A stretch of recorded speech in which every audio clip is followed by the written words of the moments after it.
My name is Leilani Thatcher, a tour guide at the Library of Lost Things. This is The Doorstep Project, Episode 11, Shadow Play. The concept of a shadow has been used in various ways throughout history and stories. The shadows are often where the monsters hide in stories and folklore, under the bed or in the closet or down the stairs in scary stories.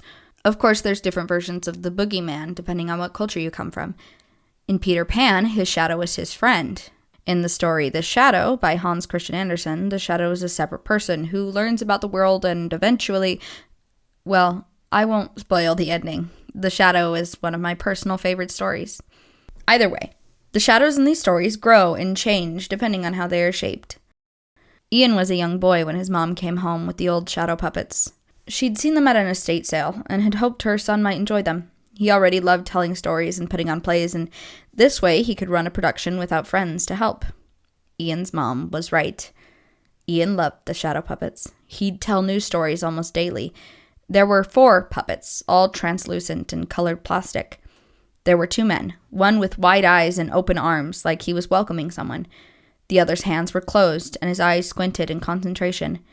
The man with open eyes was always the hero, while the other was the villain.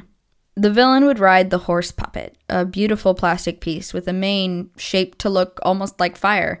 The hero would ride the dragon, an intricate puppet without any hard lines or edges. His mom loved his shows and would invite her friends to come and see them. She would say it felt like the shadows were alive. Ian wrote stories for his puppets all the time, even as he got older. His shows became infrequent, but special. He started using his puppets to visualize books or movies, and even started writing novels for his mom to read. He collected more puppets throughout the years, too.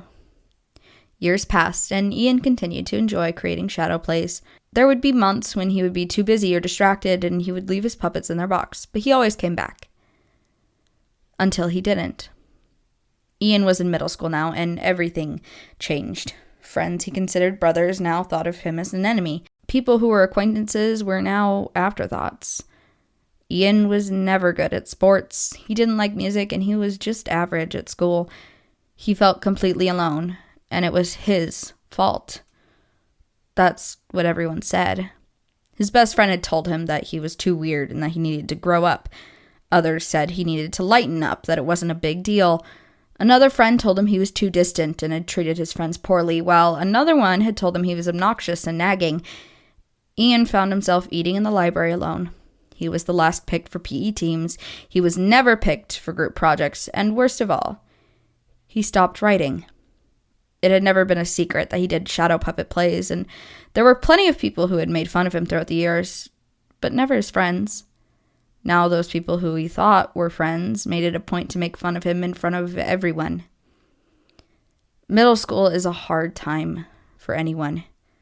People change, life gets complicated, homework triples, and many people start to feel an unnecessary amount of stress. Worst of all of these, people forget their toys and shadow puppets.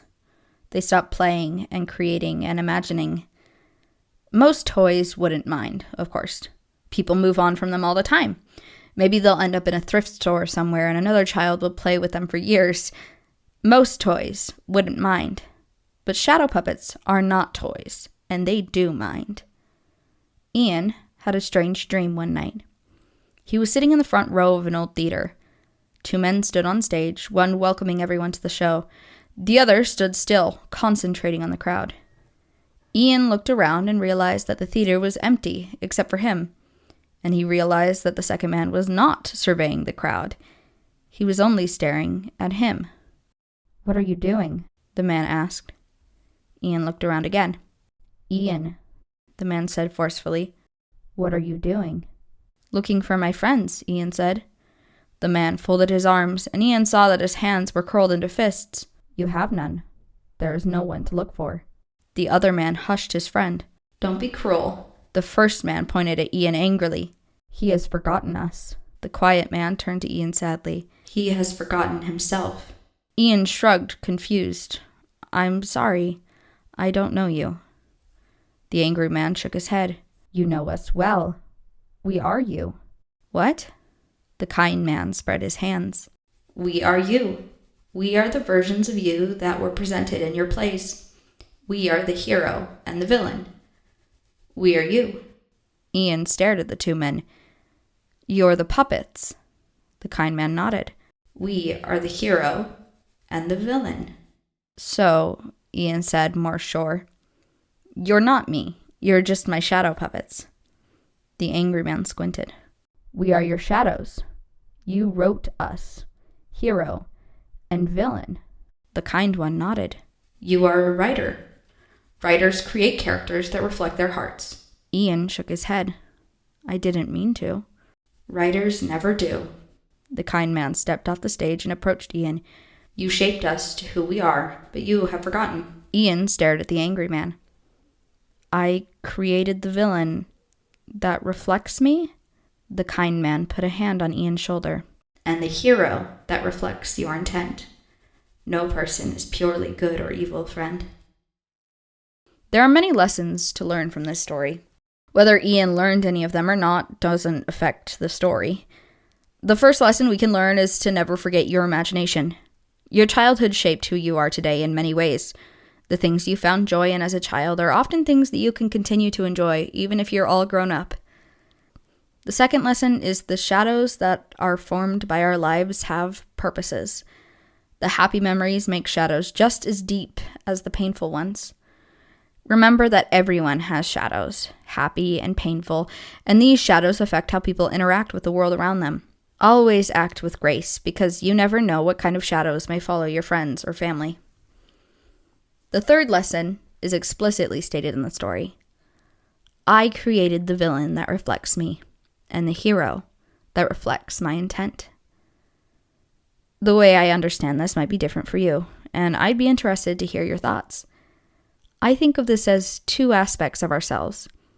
The version of ourselves that is angry and vengeful, maybe a little bitter, and the version of ourselves that knows our morals and intents. Sometimes you're going to do something that you might not necessarily do, and that you might even regret. At the end of the day, you create the hero that reflects your intent. How you respond to bad situations shows who you are. Whatever lesson you get from the story is completely up to you. It's on display in the doorstep exhibit from 4 or 5 years ago. I have no idea where it came from, honestly. You can come see it Monday through Saturday, 9 a.m. to 7 p.m. here at the Portland, Oregon location of the Library of Lost Things.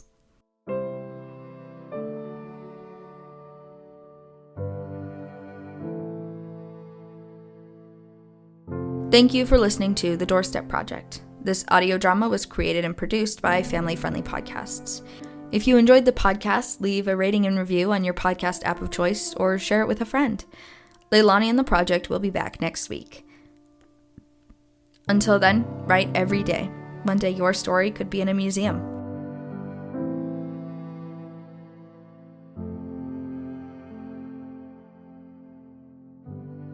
The Doorstep Project is produced by Family Friendly Podcasts. It was written, edited, and performed by AJ Barton.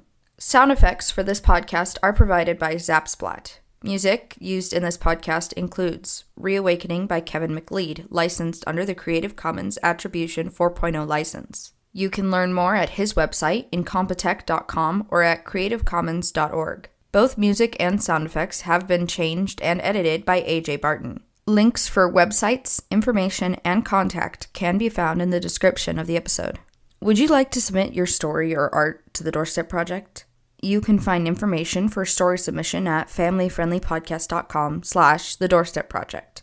Information on CC by 4.0 licenses can be found at creativecommons.org.